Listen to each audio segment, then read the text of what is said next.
بیرونی مدد سے انتشار پھیلانے والی ہر کوشش کو سختی سے کچلا جائے گا۔ خطے میں پائیدار امن افغانستان میں بھارتی پراکسیز کی روک تھام سے مشروط۔ مسلح افواج کا پانی کی دستیابی کو یقینی بنانے کے لیے کوئی قدم اٹھانے سے گریز نہ کرنے کا پیغام۔ Chief of defence forces field marshal Asim Munir کی زیر صدارت کور کمانڈرز کانفرنس۔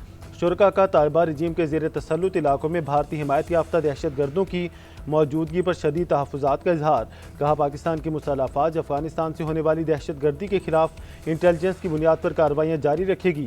مارک کے حق میں عبرتناک شکست کے بعد دشمن ہائبرڈ وارفیئر اور جھوٹے بیانیے سے بدامنی پھیلانا چاہتا ہے۔ کور کمانڈرز کانفرنس میں سنتاس معاہدے سے متعلق بھارتی بیانات کا نوٹس۔ فیلڈ مارشل نے کہا پاکستان کی خود مختاری اور قومی مفادات کا ہر قیمت پر تحفظ یقینی بنایا جائے گا۔ سندھو پہ سودا کرنے کے لیے تیار نہیں ہے، جنگ لڑنا پڑیں گے تو جنگ لڑنے کے لیے تیار ہے۔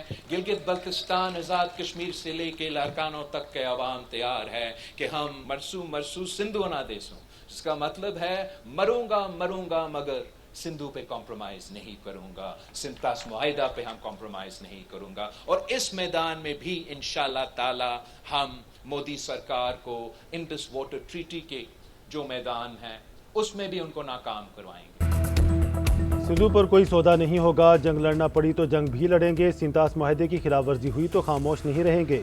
چیئرمین پیپلز پارٹی بلاول بھٹو کا مودی سرکار کو دو ٹوک پیغام۔ مرسوں سندھو نہ ڈیسوں کا نعرہ بلند کر دیا۔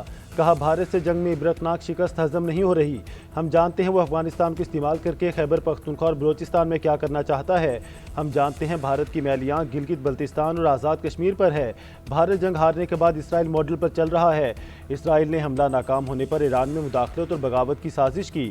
ایرانی عوام کو سلام ہے، انہوں نے میدان جنگ میں اور پھر اس سازش کو شکست دی۔ ہم بھی ایک قوم بن کر سازشیں ناکام بنائیں گے۔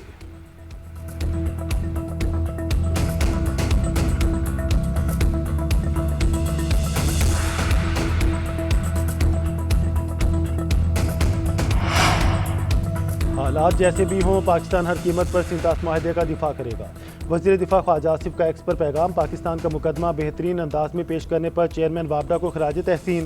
لکھا سنتاس معاہدہ محض قانونی ذمہ داری نہیں، یہ پاکستان کی بقا کا معاملہ ہے۔ معطلی کا غیر قانونی یک طرفہ اقدام اس بین الاقوامی معاہدے کو ختم نہیں کر سکتا۔ وزیر اطلاعات عطا طاہر نے کہا سنتاس معاہدے کے تحت پانی کا حصول پاکستان کا ناقابل تنسیق حق ہے، یہ ہماری شارک کی حیثیت رکھتا ہے، ہم اس کا تحفظ کریں گے۔ بھارت کے معاہدے کو یک طرفہ معطل کرنے کے اقدام کی کوئی حیثیت نہیں، اس اقدام سے بھارت کو شرمندگی کے سوا کچھ حاصل نہیں ہوا۔ بھارتی اقدام اقوام متحدہ کی توسیع کردہ ون واٹر ون ویژن کے اصول کی خلاف ورزی ہے۔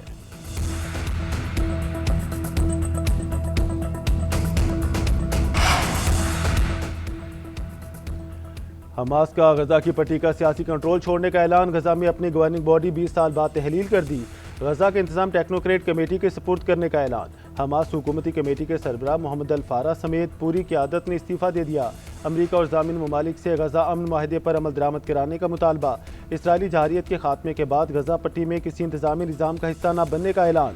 ترجمان حماس نے کہا معاملہ ثالثوں کے ہاتھ میں ہے، یہ اقدام غزہ میں ٹیکنوکریٹ کمیٹی کے قیام کے لیے ماحول کو مزید ہموار کرنے کی جانب پیش رفت ہے۔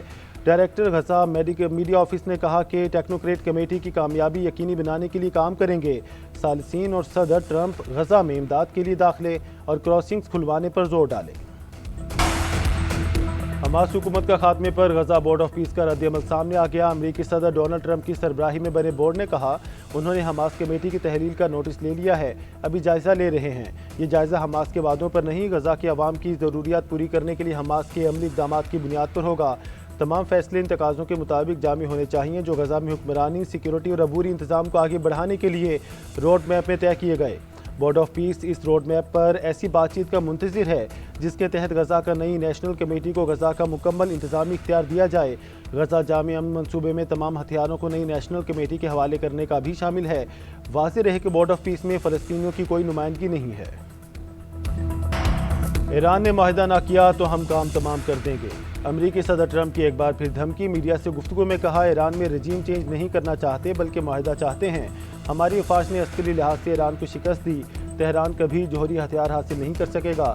امریکہ کی فوج دنیا کی بہترین فوج ہے۔ ٹرمپ کا روس یوکرین جنگ ختم کرانے کا اشارہ، کہا دونوں ممالک جنگ کا خاتمہ چاہتے ہیں، دیکھتے ہیں جنگ کیسے رکوائی جا سکتی ہے۔ صدر ٹرمپ نے مزید کہا کہ پاکستان اور بھارت میں ایٹمی جنگ چھڑ سکتی تھی۔ وزیر اعظم پاکستان تصدیق کریں گے، میں نے کروڑوں زندگیاں بچائی۔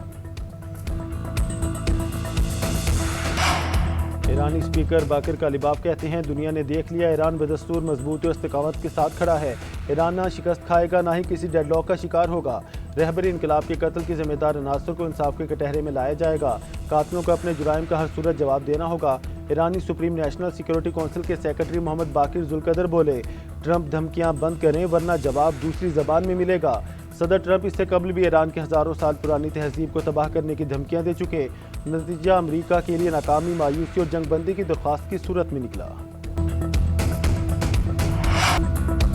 ایران کے شہید سپریم لیڈر آیت اللہ علی خامنہئی کا تعزیتی جلوس، انتقام کی علامت سرخ جھنڈے اٹھائے تہران کی سڑکوں پر عوام کا جمع غفیر، امریکہ اور اسرائیل سے انتقام کے نعرے، جلوس امام حسین اسکوائر، انقلاب اسٹریٹ، آزادی اسکوائر سے ہوتا ہوا مہرآباد ہوائی اڈے پر پہنچا۔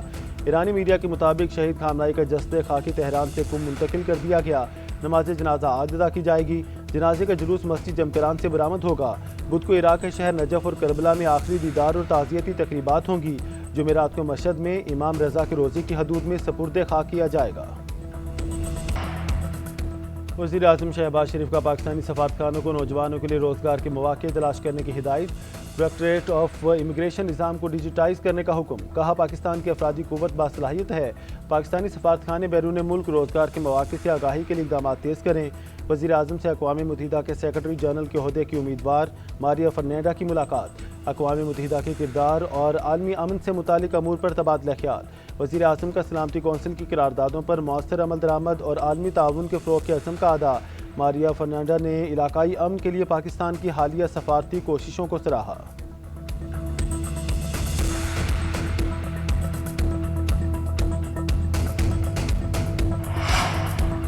صدر مملکت آصف علی زرداری کا دورہ کرغزستان، کلچرل سینٹر آمد، کرغز صدر نے آصف علی زرداری کو کلچرل سینٹر کی تاریخی اور ثقافتی اہمیت سے آگاہ کیا، دونوں صدور کا ثقافتی کمپلیکس کے مختلف حصوں کا معائنہ، باہمی افہام و تفہیم کو فروغ دینے کی اہمیت پر گفتگو، صدر زرداری کے اعزاز میں روایتی ثقافتی پروگرام کا انعقاد، دلکش لوک موسیقی، روایتی رقص اور فنون لطیفہ کی جھلک پیش، صدر زرداری کا پرتپاک میزبانی پر اظہار تشکر، کرغز عوام کے بھرپور ثقافتی ورثے کو سراہا، صدر آصف زرداری اور وفد کے اعزاز میں شائعہ بھی دیا گیا، آصف زرداری کو کرغز وزیر اعظم کے ساتھ ملاقاتیں کریں گے، خطے کی صورتحال، اقتصادی تعاون، تجارت اور ثقافتی روابط بڑھانے پر تبادلہ خیال کیا جائے گا۔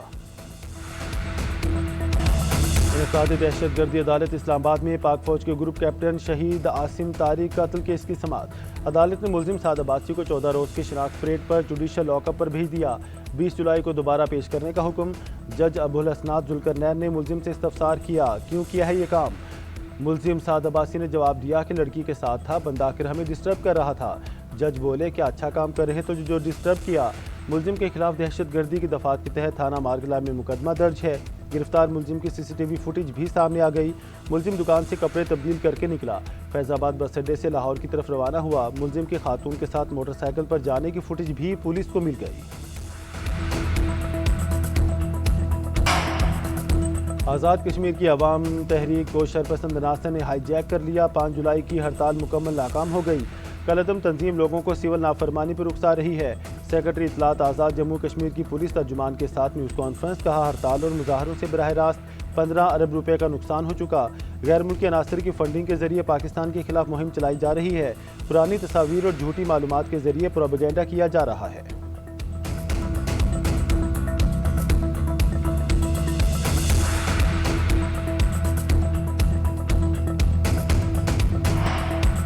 مسلم لیگ نون کو احساس نہیں ہونے دیں گے کہ وہ گلگت بلتستان میں حکومت میں نہیں اور اپوزیشن میں ہیں، بلاول بھٹو زرداری کا گلگت کے نئے وزیر اعلیٰ کی حلف برداری تقریب کے بعد خطاب، تحریک انصاف سے بھی اظہار تشکر، کہا کہ ان کے تعاون سے بھی پیپلز پارٹی کا وزیر اعلیٰ بلا مقابلہ منتخب ہوا، GB میں جیتنے والے کی بھی حکومت ہے اور ہارنے والے کی بھی، چیئرمین پیپلز پارٹی کا موسم سرما سے پہلے گلگت میں بلدیاتی الیکشن کرانے کا اعلان، کہا وہ دن دیکھنا چاہتے ہیں جب قومی اسمبلی میں ان کے ساتھ گلگت بلتستان اور آزاد کشمیر کا نمائندہ بیٹھا ہو، چاہے اسے قومی رکن اسمبلی نہ کہیں سفیر کہیں، لیکن چاہتے ہیں کہ اب وہ وفاقی حکومت کا حصہ بنے، آزاد کشمیر میں بھی پیپلز پارٹی کا منشور حق حاکمیت، حق ملکیت اور حق روزگار ہوگا، یہاں کے لوگ اب پرانی تنخواہ پر چلنے کو تیار نہیں، گلگت بلتستان کی جعلی وزیر اعلیٰ نے حلف اٹھا لیا، گورنر سید مہدی شاہ نے امجد حسین سے وزارت اعلیٰ کا حلف لیا۔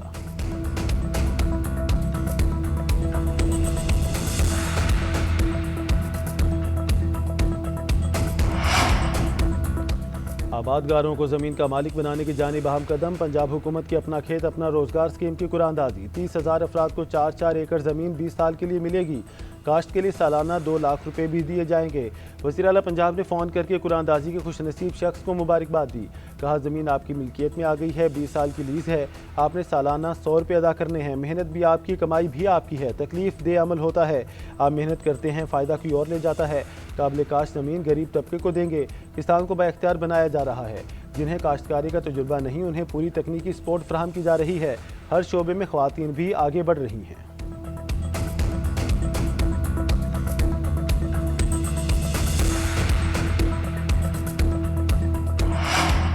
ملک میں سرمایہ کاری کے لیے ون ونڈو آپریشن کا آغاز انویسٹ پاک پورٹل کا افتتاح کر دیا گیا تقریب سے خطاب کرتے ہوئے وزیر خزانہ محمد اورنگزیب نے کہا کہ یہ نئے دور کا آغاز ہے آن لائن ایپ سے 5,000 روپے سے سرمایہ کاری کی جا سکتی ہے انفرادی طور پر کی جانے والی یہ سرمایہ کاری فائدہ مند ہوگی پاکستان اسٹاک مارکیٹ میں بھی سرمایہ کاری کرنے والوں کی تعداد میں اضافہ ہوا ہے گورنر اسٹیٹ بینک کا کہنا تھا انویسٹ پاک پورٹل ڈیجیٹل سرمایہ کاری کے فروغ میں اہم کردار ادا کرے گا